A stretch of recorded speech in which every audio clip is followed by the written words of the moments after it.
안녕하세요. 반갑습니다. 자, 3월달 들어와서 오늘 중개사법 첫 시간이네요. 다들 1월달에 다 보신 분이네요. 자, 뭐 오리엔테이션 이런 거 특별히 다 들으셨고 오늘 교재 그대로 들어갈게요. 자, 교재 18페이지 총 7 있는데 오른쪽에 19페이지에 공제사 법령의 구성 및 성격 보겠습니다. 물론 이게 문제가 나오는 건 아니에요.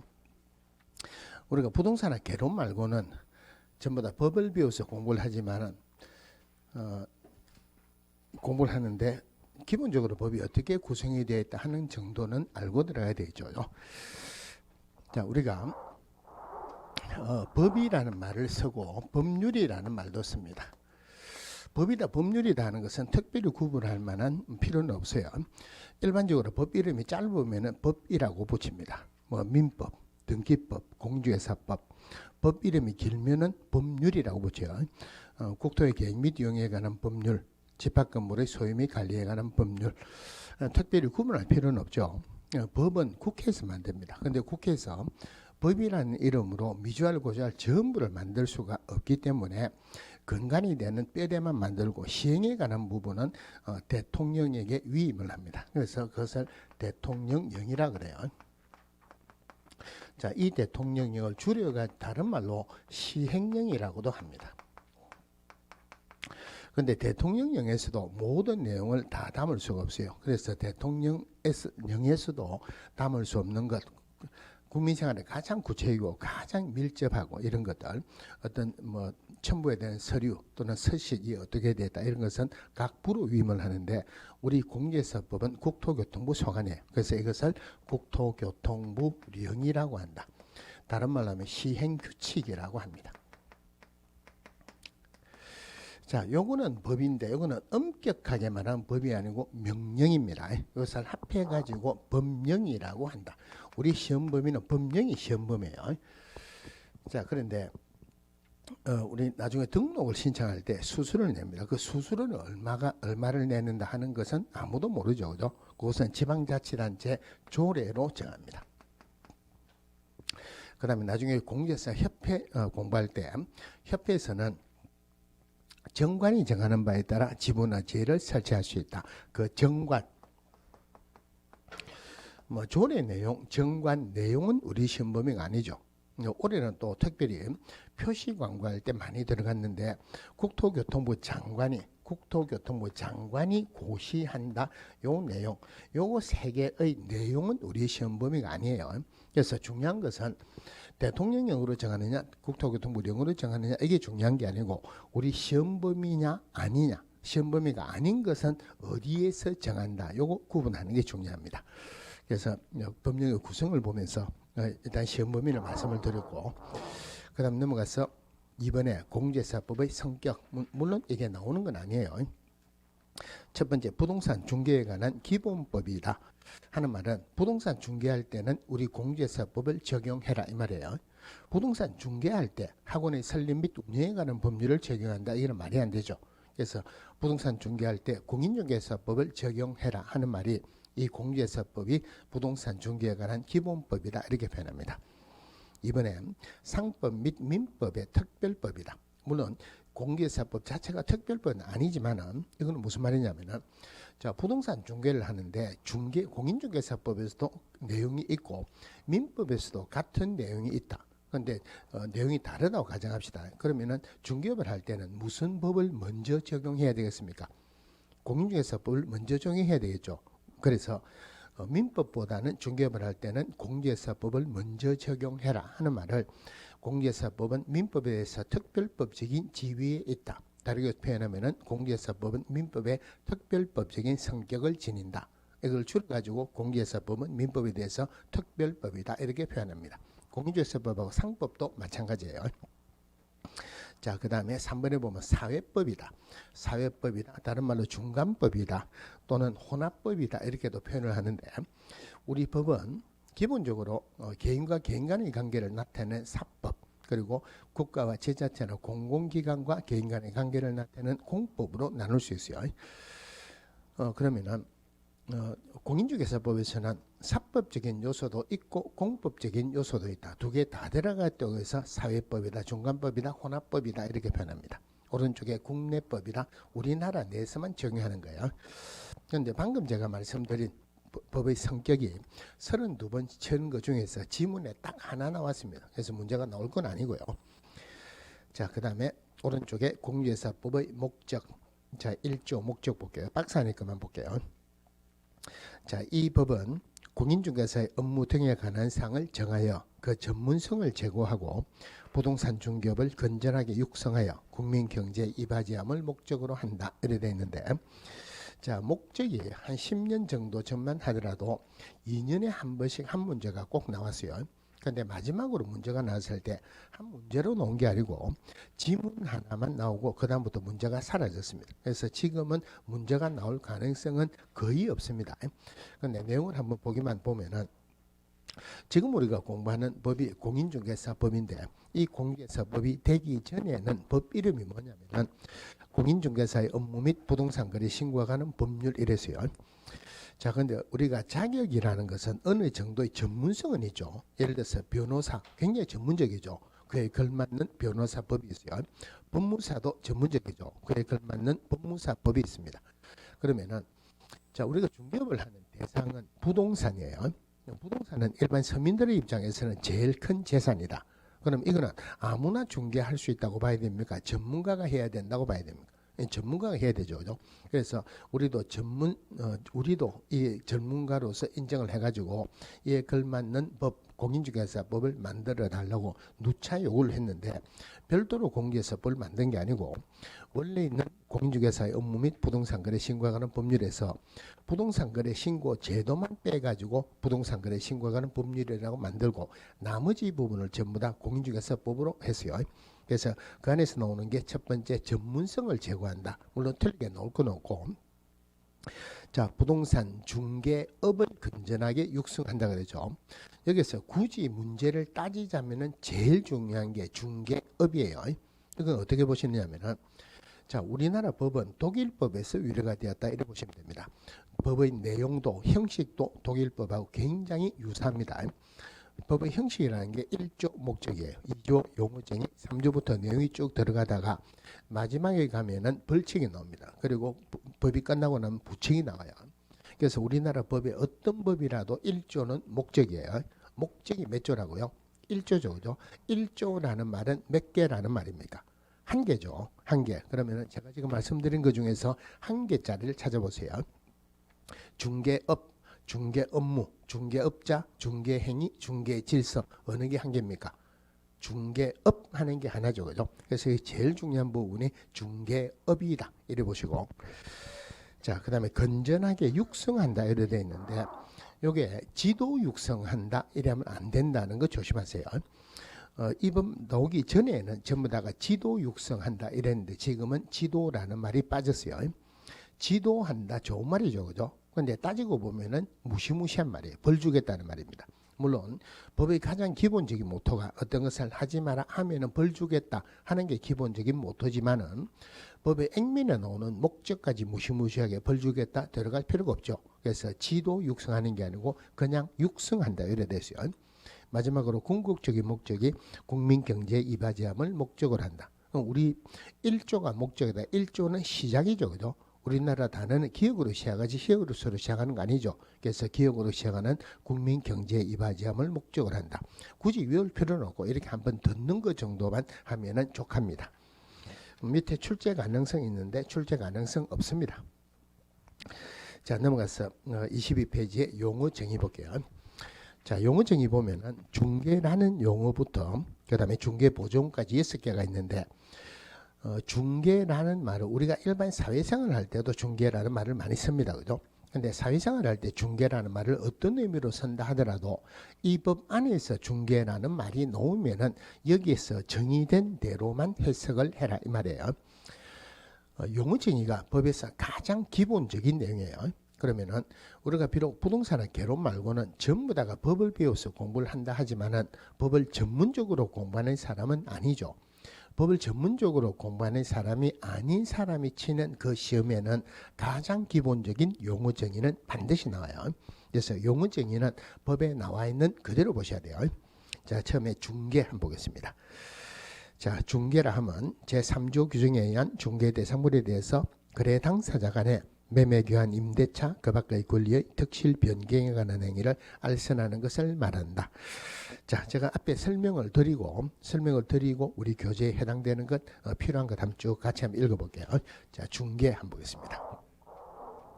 자, 중개란 제3조 규정에 의한 중개 대상물에 대하여 거래 당사자 간의 매매, 교환, 임대차 그리고 그 밖의 권리의 득실 변경에 관한 행위를 알선하는 것을 말한다. 조금 깁니다. 그죠? 3조 규정에 의한 중개대상물 지금 우리가 2조 하고 있는데 중개사법에서는 몇 조 이런 걸 외울 필요는 전혀 없어요. 2조 끝나고 나면 중개대상물 할 거예요. 중개대상물이 토지, 건축물, 그 밖에 토지, 정착물, 임목, 공장재단, 광업재단 이런데 너무 많으니까 골치 아프다. 그냥 토지, 건축물 정도로만 봅시다. 자, 토지, 건축물에 대해서 거래 당사자 간에 매매를 알선하고 교환을 알선하고 임대차를 알선하고 또 그 밖의 권리의 득실 변경을 알선하는 것을 중개라고 한다. 말이 조금 쉽지만은 조금 많죠. 그죠? 그래서 매매 교환 임대차 그 밖의 권리의 득실 변경 한마디로 똑같으니까 이거를 생략을 해버릴 거예요. 그러면 토지 건축물에 대해서 거래 당사자 간의 매매를 알선하는 것을 중개라고 한다. 즉 한쪽에서는 사라 하고 한쪽에서는 팔아라 해가지고 매매 계약을 체결하도록 알선하는 것을 중개라고 합니다. 자, 그러면은 내용이 좀 간단하죠. 그죠? 매매 계약을 체결하도록 알선하는 것을 중개라고 한다. 그러면은 여기까지 하고 질문 한번 할게요. 상속은 중개가 되겠습니까? 안 되겠습니까? 상속은 중개가 안 되겠죠. 경매는 중개가 되겠습니까? 안 되겠습니까? 상속은 중개가 안 된다는 것은 감을 잡기가 좀 쉬운데 경매가 중개가 안 된다 감을 잡기가 조금 어렵죠. 그죠? 시험을 칠 때는 모르는 문제는 감으로 시험을 치는 것은 중요합니다만은 공부를 할 때부터 감으로 하기로는 어려워요. 그러면은 어떤 게 중개가 되느냐 안 되느냐 전부 다 하나씩 나열하기 어려우니까 하나만 보시면 돼요. 그럼 거래 당사자 할 때 거래라는 말을 좀 곱씹어 보면은 거래라는 말은 사인들 간에 서로 대가적인 채무를 부담하는 것. 사인들 간에 서로 대가적인 채무를 부담하는 것을 거래라고 합니다. 채무를 부담한다. 법률 용어인데 어려운 법률 용어를 그대로 하게 되면 무슨 말인가 이해가 잘 안 됩니다. 암기도 잘 안 되겠죠. 우리말로 쉬운 우리말로 고치세요. 어떤 것을 해야 된다 이런 의미로 보세요. 자, 그러면 사인들 간에 서로 대가적인 채무를 부담한다. 그럼 일방 당사자가 사인이 아니다. 여기서 말하는 사인은 국가나 지자체나 공공기관이 아니라는 말이에요. 저도 사인이고 여러분도 사인이죠. 우리 학원도 사인이고 이 건물주도 사인이에요. 서로 대가적인 채무를 부담한다. 쉽게 이야기해서 문방구 가가지고 분필 한 통 주세요. 얼마입니까? 1,000원입니다. 그러면은 분필만 가져가면 됩니까? 1,000원을 줘야 됩니까? 1,000원 줘야 되죠. 그죠? 하나 받는 게 있으면 주는 게 있다는 말이에요. 반대말로 하면 일방적인 채무를 부담한다. 한쪽으로만 주는 거예요.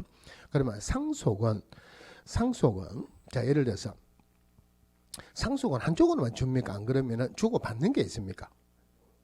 예를 들어서 형제가 몇 명 있는데 아버지가 돌아가실 때 좀 됐어요. 막내 아들이 아버지한테 가가지고 아버지 저 땅 저한테 요번에 저한테 상속을 해주시면은 후대는 제가 아버지로 태어나고 그 상속받은 토지 10배로 튕가가지고 아버지에게 상속해드릴게요. 그런 거 안 합니다. 그죠? 일방적으로 주는 거죠. 대가적인 채무를 부담하는 거 아니죠. 그러면은 사인이 아니든지 대가적인 채무를 부담하는 게 아니면은 거래가 안 되고 거래가 안 되면은 중개가 안 된다. 이래 보세요. 그럼 당연히 상속은 중개가 안 되겠죠. 그죠? 증여도 마찬가지죠. 자, 그러면 우리가 경매 일방 당사자는 법원이라는 국가기관입니다. 예를 들어서 10억짜리 시가 10억짜리 물건이 경매에 나왔어요. 낙찰돼 가지고 7억으로 유찰돼서 7억 원에 낙찰되었다. 그럼 10억짜리를 7억에 사는 게 아니고 그 살 때는 그 가치가 7억으로 떨어졌어요. 그럼 7억짜리를 7억에 사는 거니까 서로 대가적인 채무를 부담하는 것은 맞죠, 그죠? 그런데 경매 일방 당사자는 법원이라는 국가기관입니다. 그럼 경매가 민사집행법에서 규정이 되어 있는데 법원 물건을 산다고 요즘은 경매를 안 하고 매각이라고 합니다. 법원 물건을 판다고. 그럼 법원 물건을 산다고 경매 신청한다가 아니고 매수 신청한다 그래요. 옛날에는 경락자는 지금 법원 물건을 산다고 매수인이라 그래요. 그럼 경매 일방 당사자는 법원이라는 국가기관이다. 국가기관이니까 사인이 아니죠, 그죠? 그럼 경매는 사인이 아니니까 거래가 안 되고, 거래가 안 되면은 중개가 안 된다는 말. 그럼 이래 보면 전부 다 풀 수 있어요. 그러면은 국가나 지자체가 가지고 있는 토지나 건축물은 중개할 수 있다 없다?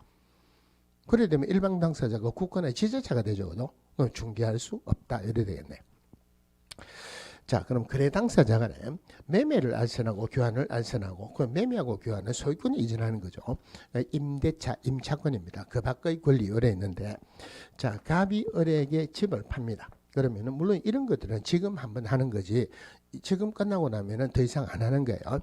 갑이 을에게 집을 판다. 집을 파는 사람을 매도인이라죠. 매도인이란다.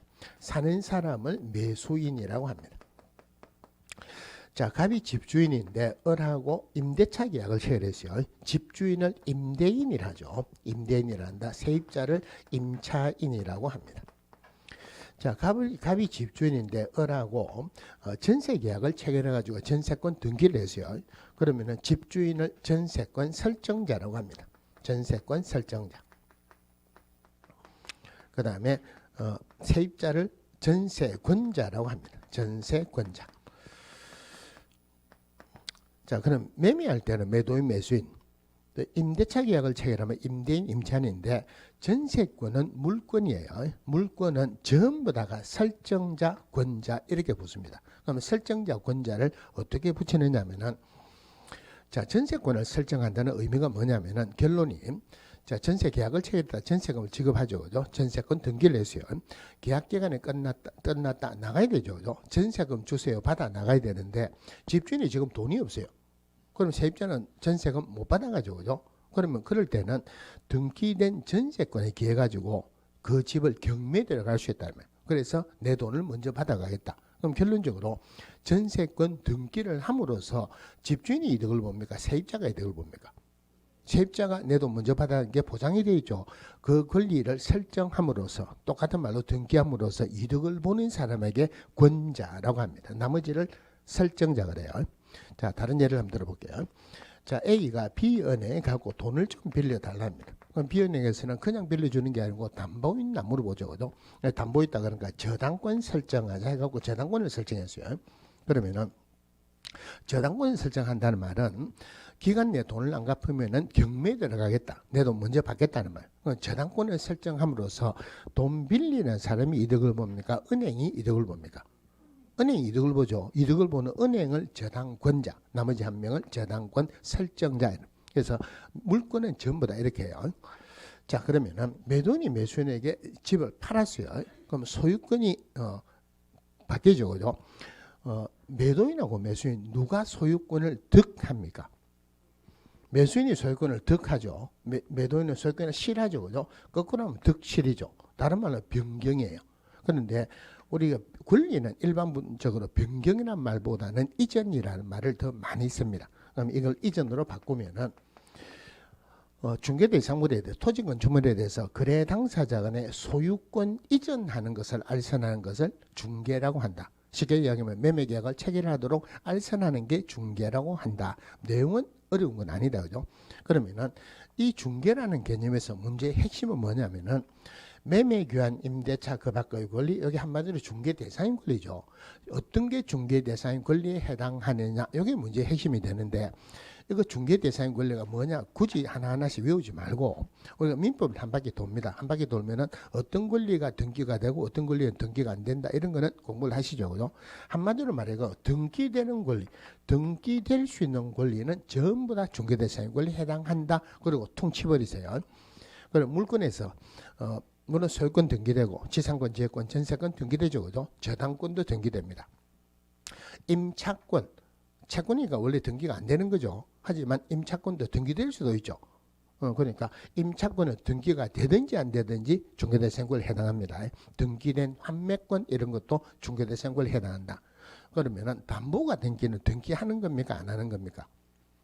담보가 등기해야 되죠. 중개대상 권리에 해당한다. 그런데 물론 그런 거는 문제가 안 나와요. 한마디로 중개대상 권리는 등기할 수 있는 권리는 전부 다 중개대상 권리에 해당한다. 퉁치세요. 자, 근데 어떤 문제가 있냐면 유치권이 있습니다. 유치권은 등기되는 권리가 아니다. 그죠? 자, 이게 문제가 두 번 나왔는데 다음 중 중개대상 권리가 아닌 것은 뭐냐? 첫 번째 나왔을 때 답이 유치권이었어요. 자, 두 번째 나왔을 때도 답이 유치권이었습니다. 다른 거하고 같이 나왔지만 그 누가 틀려가지고 소송을 했어요. 소송을 하니까 판사가 판결을 내리니까 뭐라고 했냐면은 유치권은 일신 전속적인 권리가 아니다. 일신 전속적인 권리가 아니다 이랬어요. 그럼 일신 전속적이다 하는 말은 한마디로 내만 설 수 있다. 다른 사람에게 줄 수 없다는 말이에요. 예를 들어서 공주에서 자격증을 땄어요. 자격증 상속할 수 있습니까? 없습니까? 안 되죠. 팔 수 있다 없다. 못 팔죠. 빌려줄 수도 없죠. 그죠? 오로지 내만 설 수 있는 게 일신전속적이다 이 말이에요. 그러면 일신전속적인 권리다 하면은 이 권리를 다른 사람에게 이전할 수 있다는 말입니까? 이전할 수 없다는 말입니까? 이전할 수 없다는 말이죠.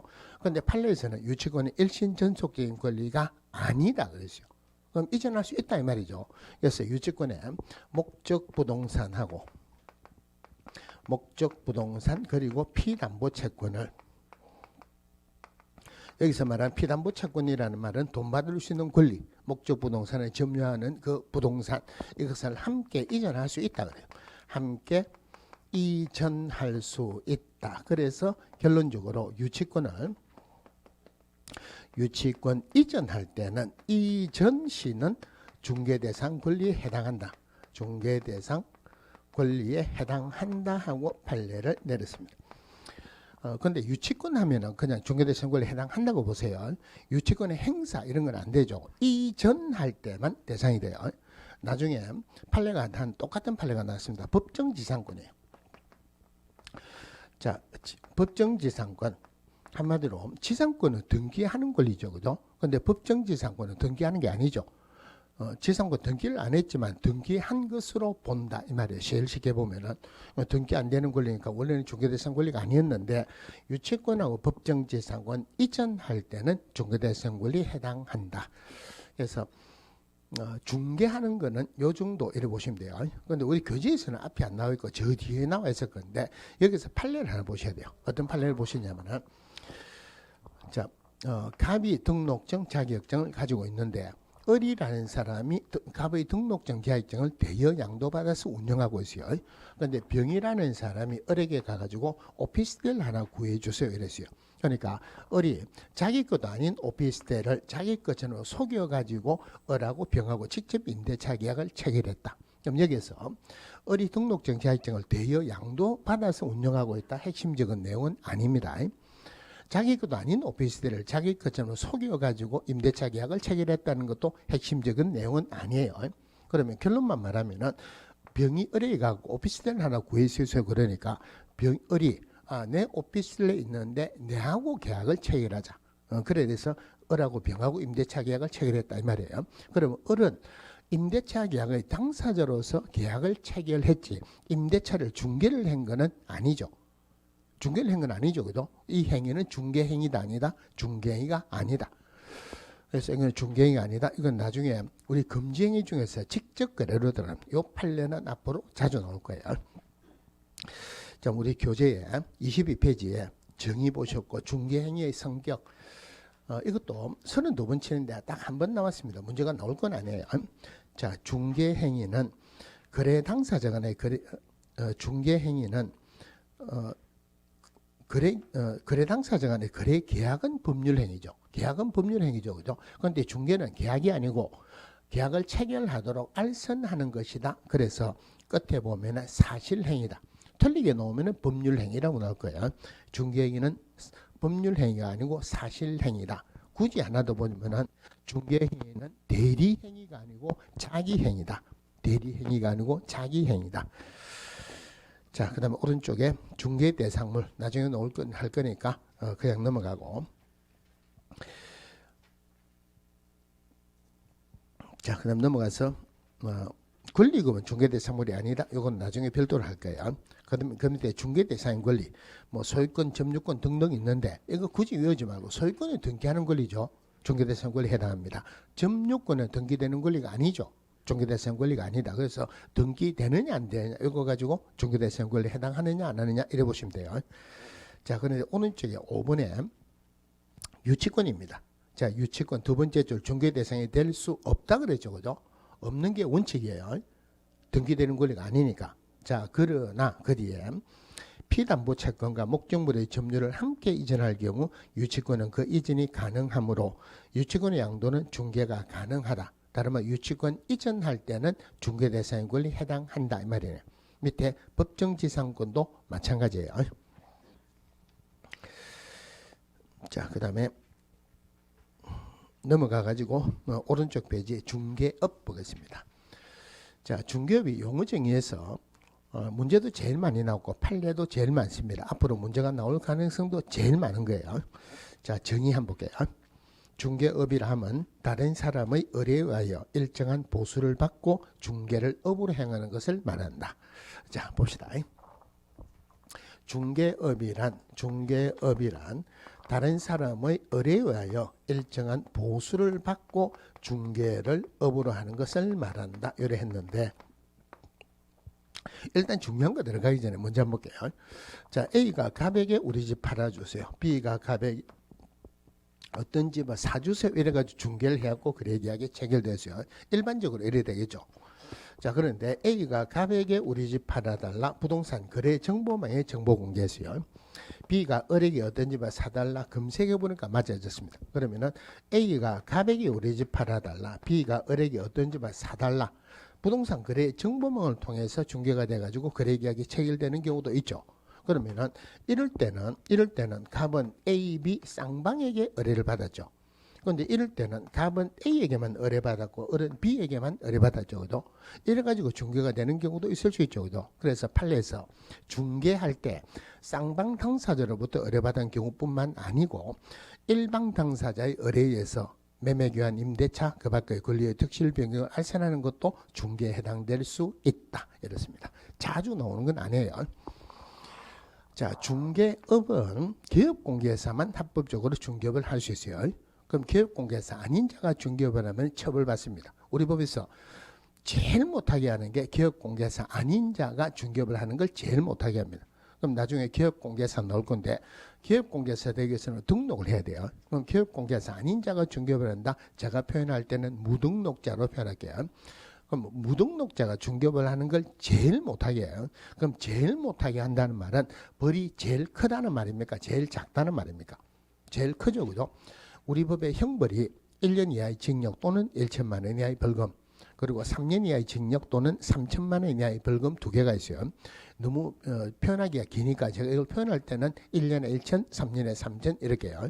그러면은 무등록자는 제일 못하게 한다는 말은 1년에 1천 줄까요? 3년에 3천 줄까요? 3년에 3천이다. 그죠? 자, 그러면은 중개업할 때 다른 사람의 의뢰에 의해서 일정한 보수를 받고 중개를 업으로 하는 것을 말한다. 여기서 제일 중요한 핵심 중에 하나, 보수를 받아야 중개업에 해당합니다. 다른 사람을 위해서 일을 해주고 보수를 안 받으면은 뭐 자선사업이다, 혹은 봉사업이다, 뭐 봉사업이란 말 자체가 성립을 안 합니다. 그래서 보수를 안 받으면은 중개업에 해당하지 않습니다. 그럼 여기서 자주 나오는 판례인데 이거 한번 볼게요. 자, A가 갑에게 우리 집 팔아달라, B하고 거래 계약을 체결시켜 주면은 얼마 주겠다고 약속을 했어요. 그런데 이 사람이 기업공개사 아닙니다. 무등록자예요. 그럼 무등록자를 하더라도 거래 계약을 체결시켰다. 갑은 A에게 보수를 달라고 요구를 하겠죠. 그죠? 자, 보수를 달라고 요구하는 상태에서는 보수를 받았다, 안 받았다? 안 받았죠. 중개업 했습니까, 안 했습니까? 여기는 보수를 안 받으면 중개업 아니라 그랬어요. 그럼 보수를 달라고 요구를 하는 상태에서는 아직 보수 안 받았죠. 중개업이다, 아니다? 중개업 아닙니다. 그럼 결론적으로 이 사람을 무등록자로 처벌할 수 있다, 없다? 처벌할 수 없다. 굉장히 자주 나오는 판례예요. 자, 두 번째 핵심이 이거보다 더 중요합니다. 자, 업이다 하는 말은 근간이 되는 판례에서 뭘 했냐면은 계속 반복적으로 반복적으로 영리를 목적으로 하는 것을 말한다. 계속 반복적으로 영리를 목적으로 하는 것을 말한다. 그럼 여기에 부수되는 판례 굉장히 자주 나오는데 어떤 사람이 우연히 한번 전세 계약을 체결했어요. 우연히 1대 건물 전세를 중개했다. 계속 반복적으로 한 거 아니죠. 그럼 이거는 중개업이 아니다. 중개업 아니다. 그죠? 중개업이 아니라는 말은 그 사람이 개업공개사 아니라 하더라도 무등록자로 처벌할 수 없다는 말이에요. 그런데 조금 오래된 판례인데 이건 잘 안 나와요. 간판을 내 걸고 하게 되면은 계속 반복적으로 영리를 목적으로 한다는 것을 전제 조건으로 한다. 간판을 내 걸고 하면은 중개업에 해당한다 이 말이죠. 그죠? 자, 그럼 예를 한번 들어서 여기에 5층짜리 아파트가 하나 있습니다. 전부 다 단독주택이에요. 중개사무소가 없겠죠. 그죠? 누가 아파트에 집을 하나 사려고 한다. 그러면은 주로 경비실에 가가지고 아저씨 혹시 집 내는 거 없습니까? 물어봅니다. 인터폰에 연락해갖고 계약이 체결됐어요. 경비 아저씨가 처음으로 했습니다. 고맙다고 봉투를 하나 주더라. 보수를 받았어요. 그럼 경비 아저씨는 중개업 했습니까? 안 했습니까? 중개는 했지만 중개업은 아니죠. 계속 반복적으로 한 거 아니죠. 그죠?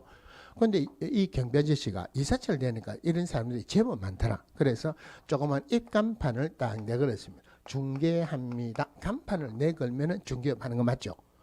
자, 그러면 우리가 볼 때 중개업 하는 거 맞죠? 그죠? 중개업에 해당한다 하는 말은 그 행위는 중개행위겠죠. 그런데 이 경비 아저씨한테 누가 물어보기로 아저씨 왜 중개행위 합니까? 물어보면은 경비 아저씨는 중개행위 한다 하겠습니까? 안 한다 하겠습니까? 안 한다 그러겠죠. 그죠? 근데 우리가 볼 때는 중개행위 맞죠? 결론적으로 중개행위인지 아닌지의 판단은 경비 아저씨가 본인이 판단하는 건 아니다. 그죠? 이것도 굉장히 자주 나와요. 중개행위인지의 판단은 이 판단은 중개행위를 하는 본인이 판단하는 게 아니고 사회 통념상 객관적으로 판단하여야 한다. 자, 이것도 굉장히 자주 나옵니다. 자, 그 다음에 중개라는 개념에서 중개대상인 권리에 저당권도 들어가죠. 저당권이 중개대상 권리에 해당하느냐 안 하느냐 하는 것은 저당권이 등기되느냐 안 되느냐 그만 보시면 되죠. 저당권 등기되니까 중개대상 권리에 해당합니다. 그죠? 그래서 의뢰를 받고 보수를 받고 저당권 설정하는 것을 알선하는 것을 업으로해도 중개업에 해당한다. 판례가 있어요. 그런데 요거는 그냥 막연하게 듣기만 들으세요. 여러분들 이해하려고 생각하지 마세요. 무슨 말이냐면은 중개를 할 때 매매를 중개하고 전세를 중개하고 임대차를 중개하지 저당권 설정하는 것을 알선하는 것을 중개를 안 하거든요. 현실성이 없습니다. 그러니까 이해하려고 생각하지 말고요. 그냥 그대로 의뢰를 받고 보수를 받고 저당권 설정하는 것을 알선하는 것을 업으로 해도 중개업에 해당한다. 그런데 이 질문은 안 나와요. 대신에 굉장히 자주 나오는 게 금전소비대차의 알선에 부수하여 저당권 설정하는 것을 업으로 하는 경우에도 물론 중개업에 해당한다 이 말이에요. 이 말이 무슨 말이냐면은 자, A가 갑에게 우리 집 팔아달라 그랬어요. 자, B하고 집을 보러 갔습니다. 집이 마음에 든답니다. 갑이 B에게 계약 체결합시다 이러니까 B가 계약 체결하기가 어렵대요. 왜 어렵습니까? 돈이 모자란다면. 그럼 돈이 모자란다 그러면 갑은 B에게 가서 돈 많이 벌어가지고 절대 딴 데 가지 말고 내한테 오세요 하고 보내야 됩니까? 어떤 방법으로든 계약을 체결시켜야 됩니까? 계약을 체결시켜야 되죠. 계약을 체결시켜야 뭐 받을 수 있다? 보수 받을 수 있죠. 보수 받아야 뭐 할 수 있다? 할 수 있잖아요. 자, 근데 돈이 모자라죠. 그죠? 그러면은 갑이 아는 은행이 있죠. 은행에 부탁을 해가지고 이 사람에게 돈 좀 빌려주라고 부탁할 수 있죠. 돈 빌려주면은 당연히 저당권 설정하고 돈 빌려주겠죠. 그죠? 그러면은 아까 저당권 설정하는 것을 알선하는 것을 업으로 해도 중개업에 해당한다 그랬죠. 그런데 여기서 돈 빌려준 것을 부탁을 했어요. 돈을 빌려준다. 민법에서 표현하기로는 금전소비대차로 갑니다. 돈 빌려주는 것을 부탁을 해가지고 즉 금전소비대차 알선에 부수해가지고 저당권 설정하는 것을 업으로 해도 물론 중개업에 해당하죠. 그러니까 이 말은 있으나 없으나 똑같죠. 그죠? 그런데 이 말은 자주 나와요. 금전소비대차 알선에 부수하여 저당권 설정하는 것을 업으로 하는 경우에도 중개업에 해당한다고 맞는 지문으로도 자주 나오고 해당하지 않는다고 틀리는 지문으로도 자주 나옵니다. 자, 그럼 또 하나 더 보셔야 되는 게 문방구 하면서 중개업하는 것은 중개업이다 아니다. 문방구 하면서 중개업하는 것도 중개업 맞죠? 쌀 장사하면서 중개업한다. 중개업이다 아니다. 중개업 맞죠? 그럼 컨설팅 나중에 부동산의 이용, 개발 및 거래에 관한 상담을 컨설팅이라는데 컨설팅하면서 중개업하는 것은 중개업이다 아니다. 중개업 맞죠, 그죠? 자주 나오지는 않지만은 요게 한 번씩 지문에 나옵니다. 나오는 방법 두 개요. 컨설팅의 부수에서 중개업을 한다. 이것도 중개업 맞죠? 또 다르게 표현하면은 중개업에 해당하려면은 계속 반복적으로 이루어져야 되죠. 중개가 계속 반복적으로 이루어져야 된다. 그래서 컨설팅에 부수해서 중개가 계속 반복적으로 이루어지는 경우라도 중개업에 해당될 수 있다. 그 지문이 한 번씩 나와요. 자, 그러면은 이 부분에서 요거만 하면은 이것만 하면은 중개업과 관련되는 모든 문제를 다 풀 수 있었어요. 다 풀 수 있었는데 이번 날부터 모의고사 치죠, 그죠? 여러분들 모의고사 쳐야 됩니까? 안 쳐야 됩니까? 그러니까 지금 웃는 이유가 뭐냐면은 내가 모의고사 안 치겠다는 말이에요. 왜 안 치겠냐? 속으로 들어가면 지금 내가 아는 게 없어서 모의고사 못 친다 이 말이에요. 그럴수록 모의고사를 쳐야 돼요. 무슨 말이냐면은 모의고사 출제하는 선생들이 아무 문제를 내겠습니까? 그래도 중요하다고 나올 수 있는 가능성이 있는 거를 내겠습니까? 가능성이 있는 거예요. 중요한 거예요. 그래서 모의고사를 치고 모의고사 문제 절대 버리면 안 돼요. 나중에 그것만 가지고도 쭉 복습하면 충분히 합격할 수 있어요. 충분히 합격할 수 있어요. 그리고 모의고사 1회 모의고사를 치면은 알고 모르고가 중요한 게 아니고 지금은 여러분들 쳐봤자 사실은 별로 모르겠죠, 그죠? 문제는 1회 모의고사는 여러분들 수준에 맞게끔 쉽게 냅니다. 그런데 한번 모의고사를 치보면은 제일 먼저 생각되는 게 시간이 모자란다. 어려운 문제가 나오든 쉬운 문제가 나오든 시간 안에 문제를 풀어야 되죠. 그런데 쉬운 문제가 나오더라도 처음에 시험 치면은 시간이 모자랍니다. 그래서 그거는 아무리 누가 이야기를 해도 직접 안 해보면 몰라요. 그래 해봐야지. 이래 시간이 모자라니까 어떤 거는 버려야 되겠다. 어떤 거는 먼저 해야 되겠다. 한번 해봐야지 여러분들이 알 수 있다는 말이에요. 모의고사 문제는 꼭 풀어보세요. 부득이하게 그날 시간이 안 된다 그러면은 모의고사 문제만 학원에서 구해가지고 댁에 가서도 풀어보세요. 그냥 풀면 의미가 없어요. 그냥 풀면 의미가 없다. 꼭 시간을 맞춰서 풀어야 돼요. 그런데 모의고사 문제가 나오는 그 문제 답을 문제지나 답을 절대 집에서 식구들한테 보여주지 마세요. 쪽팔려서 못 삽니다. 왜냐하면 동생들이나 애들이 학교에서 60점 받았다. 그럼 뭘 하겠습니까? 얼마나 패지기 봅니다. 근데 여기서 60점 받으면 엄청나 잘했어요. 보통 했다 한 40점 받으면 잘했어요. 그거 집에서 보여줬다 난리 나겠죠. 보여주면 살짝 보세요.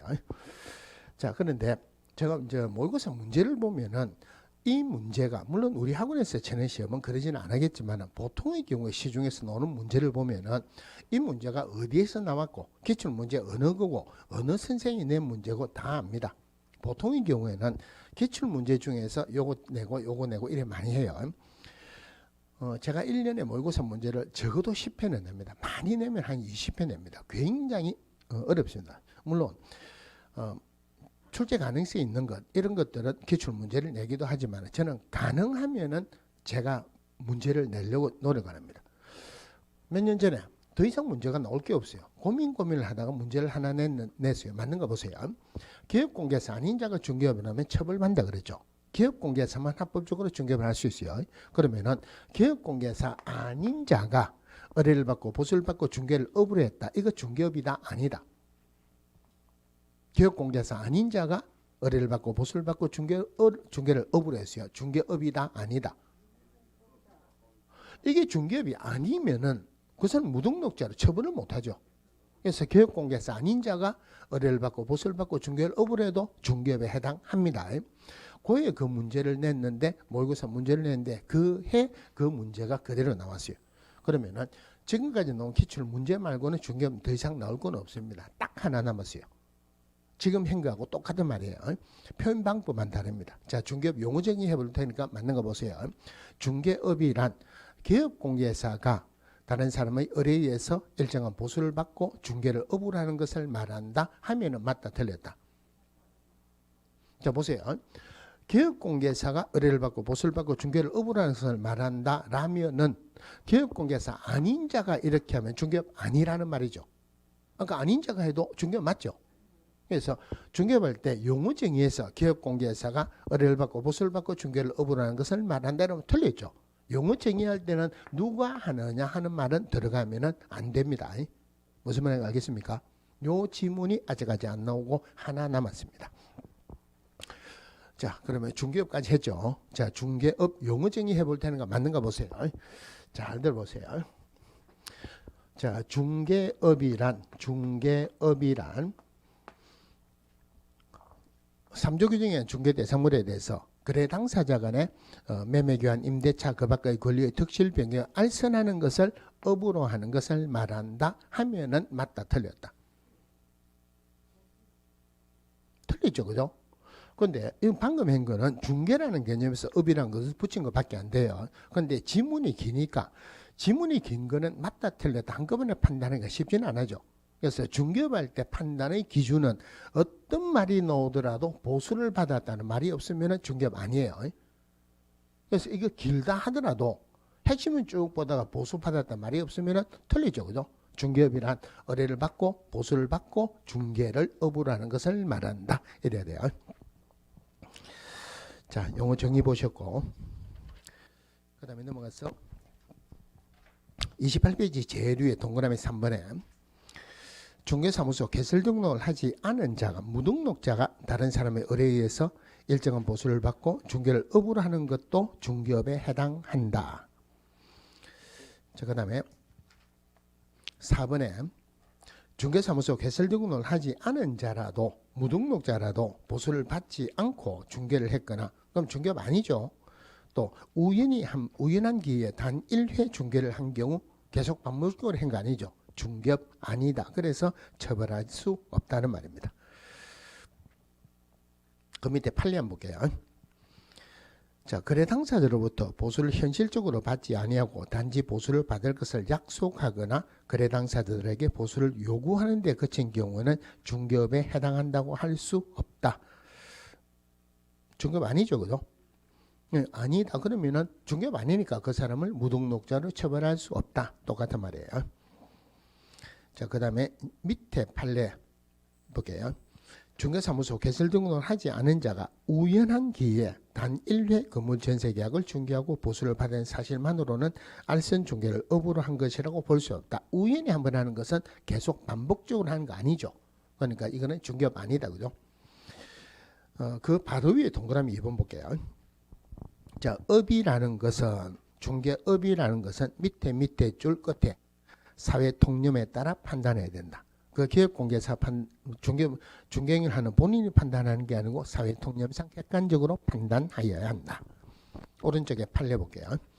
부동산 중개행위가 부동산 컨설팅 행위에 부수하여 이루어졌다여 이를 중개업에 해당하지 아니한다고는 할 수 없다. 한마디로 부동산 중개행위가 부동산 컨설팅에 부수해서 이루어졌다. 중개업에 해당될 수 있다 없다? 해당될 수 있다 이 말입니다. 자, 그 다음에 넘어가서 공인중개사 볼게요. 자, 교재 보시면은 공인중개사란 이 법에 의해서 공인중개사 자격을 취득한 자를 말한다. 자, 공인중개사는 틀린 지문으로 잘 안 나오는데 핵심은 두 개가 있어요. 공인중개사란 이 법에 의하여, 즉 공인중개사 법에 의하여 공인중개사 자격을 취득한 자를 말한다 이랬어요. 자, 핵심이 두 개인데 첫 번째 핵심이 아까 중개업은 누구만 합법적으로 할 수 있다. 개업공개사 돼야지 합법적으로 할 수 있어요. 개업공개사 되기 위해서 좀 이따 나오겠지만 등록을 해야 되고 등록하기 위해서 공개사 자격이 필요하다. 그러면은 공인중개사 자격만으로는 중개업을 할 수 있는 것은 아니죠, 그죠? 그래서 이 법에서 공개사 자격을 취득한 자로서 중개업을 영위하는 자를 말한다. 이거 붙으면 됩니까, 안 됩니까? 공인중개사 자격만으로는 중개업을 못한다 그랬죠. 기업공개사 돼야지 중개업을 할 수 있어요. 그래서 공인중개사 자격만으로는 중개업을 할 수 있다는 것 아니라는 것 핵심 하나. 두 번째가 이런 문제는 사실은 넣으면 안 되는 건데 지문에 한 두세 번 나왔어요. 이 법에 의해서 공인중개사법에 의해서 공인중개사 자격을 취득한 자를 말한다. 그러면은 외국에도 공인중개사 제도가 있겠죠, 그죠? 외국에서 공인중개사 자격을 딴 사람은 우리 공인중개사 법에 의해서 공인중개사 자격을 딴 사람은 아니죠. 그럼 결론적으로 외국에서 공인중개사 자격을 딴 사람은 우리 법에 의한 공인중개사다 아니다. 우리 법에 의한 공인중개사가 아니라는 말이에요. 좋은 건 아닌데 지문에 한 두세 번 나왔습니다. 자, 그 다음에 오른쪽에 보시면은 기업공개사 있습니다. 자, 정의에 이 법에서 중개사무소 개설 등록한 자를 말한다. 이래 되죠. 자, 기업공개사. 자, 기업 공인중개사라 하면 기업공개사라 하면 마찬가지로 이 법에 의해서 중개사무소 개설 등록한 자를 말한다. 등록한 자를 말한다. 그러면은 기업공개사 돼야지 합법적으로 중개업을 할 수 있어요. 기업공개사 댁에서 등록을 해야 되죠. 등록하기 위해서 공개사 자격이 필요하다는 말입니다. 이건 다음 주에 할 건데 기업공개사하고 공인중개사가 구분할 수 있죠, 그죠? 자, 그러면은 기업공개사의 종별에 종류라는 말을 법에서는 종별이라고 표현했어요. 일반적으로 공개사 자격을 취득해가지고 등록하는 사람이 많겠죠. 그 사람을 공인중개사인 기업공개사는 기업공개사 말은 그래 하면서 너무 기니까 제가 표현할 때는 기업이라고 할게요. 그런데 등록을 할 때 개인이 등록하는 게 아니고 법인을 만들어서 등록한 사람도 있습니다. 그 사람을 법인인 기업공개사는 법인인 기업공개사. 자, 여기 있는데 작년에 우리 공개사 시험이 31회죠. 물론 15회 때는 추가 시험 합해가지고 총 지금까지 32번을 쳤어요. 우리 공개사 시험은 1년에 1회 시행한다가 아니고 1회 이상 시행한다. 실제로 15회는 2번 쳤어요. 보통의 경우는 1년에 한 번 쳤죠. 1회 때부터 6회 때까지는 2년에 한 번 쳤어요. 그러면은 넉넉하고 50년 전에는 공개사 제도가 없었겠죠, 그죠? 50년 전에 공개사 제도가 없을 때는 중개업은 있었겠습니까? 없었겠습니까? 중개업은 있었겠죠. 그럼 그때 중개업을 하던 그 가게를 뭐라고 했습니까? 복덕방이라 했죠. 그럼 복덕방을 영위하시는 분들은 일반적으로 젊은 사람이 했겠습니까? 나이가 좀 드신 분들이 했겠습니까? 나이가 드신 분이죠, 그죠? 그때는 사회생활 하다가 동네 사무소 하나 내가지고 평상 하나 갖다 놓고 바둑판, 장기판 놔두고 중개업을 했어요. 그런데 어느 날 정부에서 발표를 합니다. 이제부터 공인중개사 제도를 시작하니까 이제 공인중개사 자격을 안 따고는 등록을 못한다. 등록 못하면 기업공개사 못 되죠. 그걸 발표를 했어요. 그럼 그때 중개업을 하시던 분들이 알겠습니다. 지금부터 열심히 공부해가지고 자격증을 따가지고 중개업 하겠습니다. 그랬겠습니까? 아니면은 내가 나이가 몇 살인데 머리가 허해갖고 니 같으면 공부하겠나? 이랬겠습니까? 니 같으면 공부하겠나? 그랬겠죠. 그래서 비록 공개사 자격은 없지만은 자격 제도가 시작하기 전부터 중개업을 하던 분의 기득권을 인정해가지고 자격이 없지만은 그분들도 중개업 공개사로 인정을 해줬어요. 그분들을 몇 년 전까지만 하더라도 중개인이라고 표현을 했습니다. 자, 중개인이다. 그러면은 신규로는 중개인이 안 생깁니다. 자, 지금 중개인이 계시면은 나이가 많겠습니까? 작겠습니까? 나이가 많죠, 그죠? 자, 그러면은 공인중개사인 기업공개사나 법인인 기업공개사가 한번 폐업을 했다. 아니면 벌을 받아서 등록 취소됐어요. 그럼 일정 기간이 지나고 등록 요건을 갖추면은 다시 등록할 수 있습니다. 기업공개사 돼요. 그런데 중개인이 한번 폐업하거나 한번 등록 취소되면은 다시는 중개인인 기업공개사는 안 됩니다. 그럼 결국은 갈수록 중개인의 숫자는 늘어난다는 말입니까? 줄어든다는 말입니까? 줄어든다는 말이죠. 다른 말로 하면 중개인에 관한 문제는 갈수록 많이 나온다. 잘 안 나온다. 잘 안 나옵니다. 한 문제도 안 나와요. 중개인이 지문에 넣을 수 있는 것은 한 3개 정도가 딱 정해져 있어요. 예를 들어서 말씀드리면은 공인중개사는 기업공개사고 법인이 기업공개사 업무지역은 전국이에요. 제가 지금 말씀드린 게 중개인을 폄하하는 이야기는 전혀 아닙니다. 지금 중개인이 계시면 나이가 많다 그랬죠. 다리가 실하다 부실하다. 부실하다, 전국으로 다니기 어렵다는 말이에요. 그래서 중개인이 할 수 있는 업무는 사무소 소재지 시도 내만 할 수 있어요. 자, 그러면은 중개인의 숫자가 갈수록 없어진다 그랬죠. 그래서 우리 법에서는 이 중개인의 말을 없애버렸어요. 없애고 법이 끝나고 는 부칙이 있는데 부칙 6조 2항에 보면은 이 중개인을 개설 등록한 것으로 보는 자 이렇게 표현했어요. 그러면은 시험에서는 중개인이란 말이 절대 안 나옵니다. 시험에서는 중개인이란 말이 절대 안 나온다. 시험에서 제일 정확하게 표현하면은 법 763바로 부칙 6조 2항에 의해서 개설 등록한 것으로 보는 자, 이게 제일 정확한 표현이에요. 그런데 시험에서 나오면은 법 763바로 부칙 6조 2항에 의한 개업공개사 이래 놓으면 중개를 말해요. 그러면 결론은 뭐냐면 중개인도 개업공개사 맞습니다. 중개인도 개업공개사 맞아요. 그러면 개업공개사 용어 정의해 볼 테니까 맞는 거 보세요. 개업공개사란 이 법에서 중개사무소 개설 등록한 공인중개사를 말한다 하면은 맞다 틀렸다. 중개는 공유회사입니까 아닙니까? 아니잖아요. 이 사람도 개업공개사죠. 개설 등록한 자지 등록한 공인중개사를 말한다. 틀렸죠, 그죠?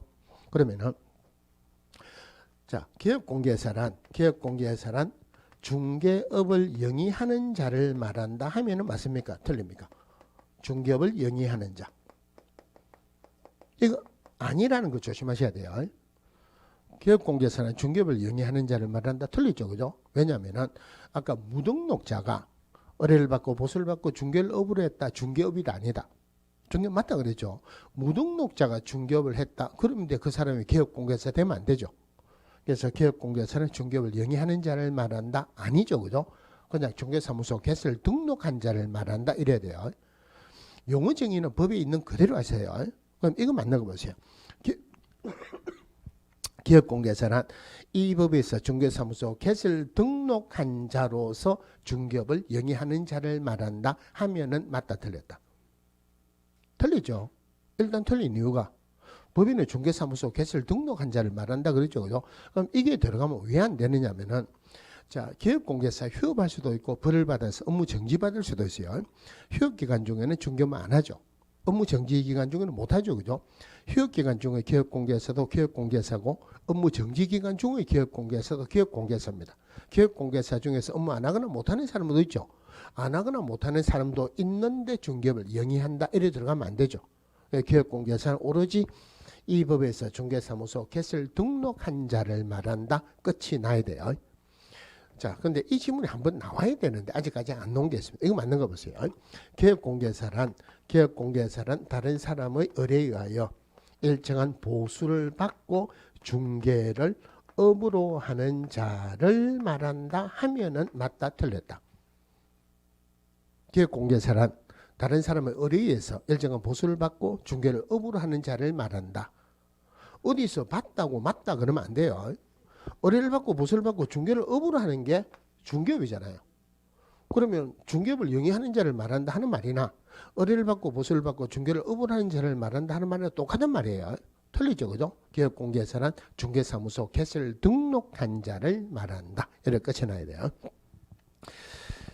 자, 나머지는 종별 1회 해놨는데 한 페이지 넘어가시면은 32페이지에 중간에 3번에 다른 법률에 따라 중개업을 할 수 있는 법인 일반적으로 특수법인이라고 표현합니다. 제가 1월달 2월달 수업할 때는 특수법인은 보지 마라 그랬어요. 그런데 이번 달부터는 조금 보셔야 되는데 특수법인은 한 문제도 안 나옵니다. 나오면은 지문 하나가 나와요.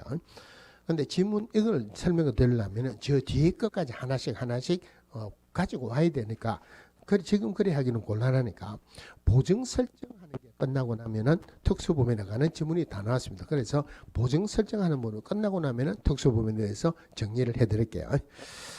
자, 그다음에 오른쪽에 소속 공제사 있는데 이 소속 공제사부터는 잠시 쉬다가 보겠습니다.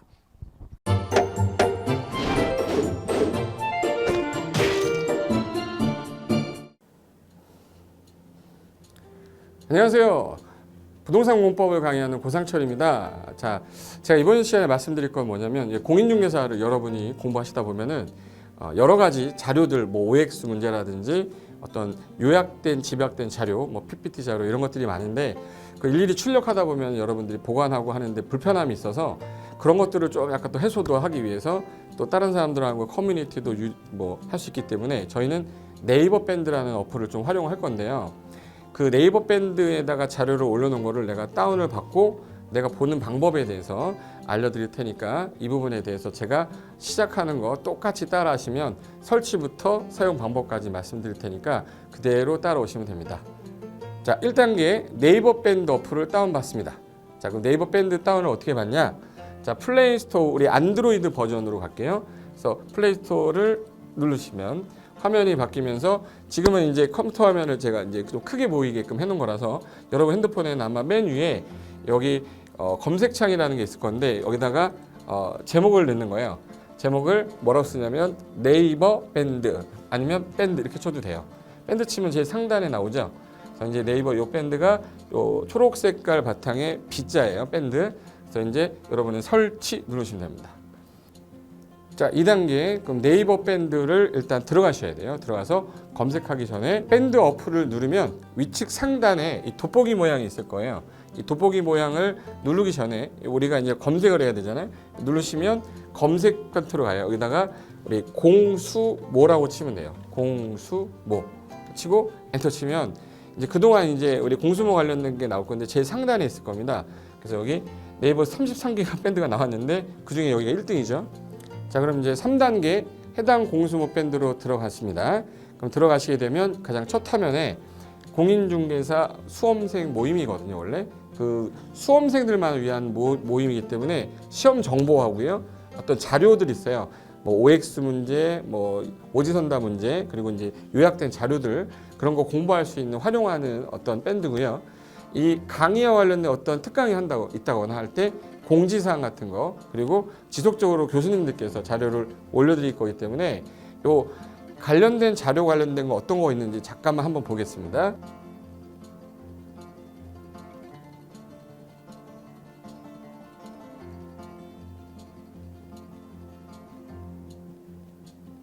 자, 그러면 4단계로 갈게요. 또 다른 꿀팁 하나 말씀드리겠습니다. 모바일 1일 학습이라는 건데 핸드폰으로도 내가 하루에 짬을 내는 시간, 예를 들어서 전철을 타거나 버스를 탄다거나 화장실을 간다거나 할 때 1일 그 공부 학습 방법을 알려드릴 건데요.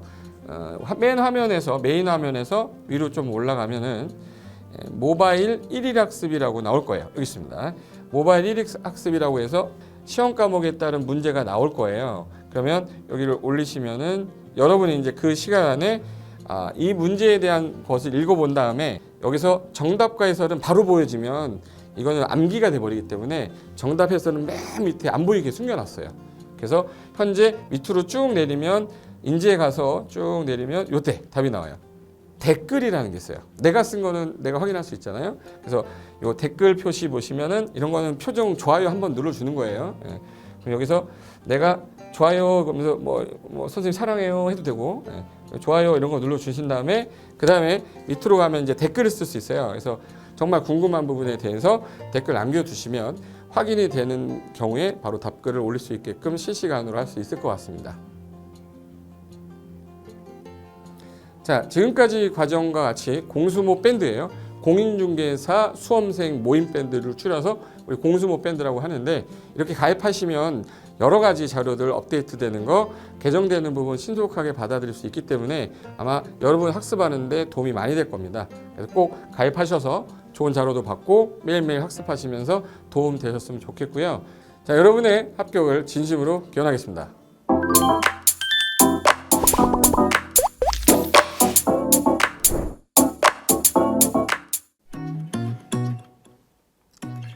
자, 안녕하십니까. 자, 이번에는 부동산 실무 일반인들이 어떤 도움을 받기 위한 관련된 밴드에 대해서 소개를 시켜드릴 건데요. 일단은 검색창에다가 365 부스라고 치시면 돼요. 365 부스인데 365일 부동산 스터디라는 밴드예요. 네이버 밴드인데 요 365 부동산 스터디라는 밴드 일단 클릭하시면 현재는 이제 4만 명 정도 되는 밴드인데요. 우리가 일반인들이 어떤 부동산 정보를 습득하는 데 있어서 이 정보를 얻기가 되게 쉽지가 않습니다. 내가 어딘가를 찾아본다고 해서 잘 찾을 수 있는 것도 아니고 어떤 전문가들이 하는 말들이 이 친밀성이 있는 건지 아닌지에 대해서도 우리가 잘 믿을 수가 없는 거기 때문에 그런 정보를 그래도 좀 손쉽게 찾아볼 수 있게끔 저희 이제 이 밴드에 구성된 전문가들이 정보를 좀 제공해 주는 거기 때문에 아마 유용하게 활용할 수 있을 거고요. 내가 부동산 중에 토지를 좀 알고 싶다, 또는 상가를 좀 알고 싶다, 또는 나는 내 집 마련을 위해서 청약이 좀 궁금하다.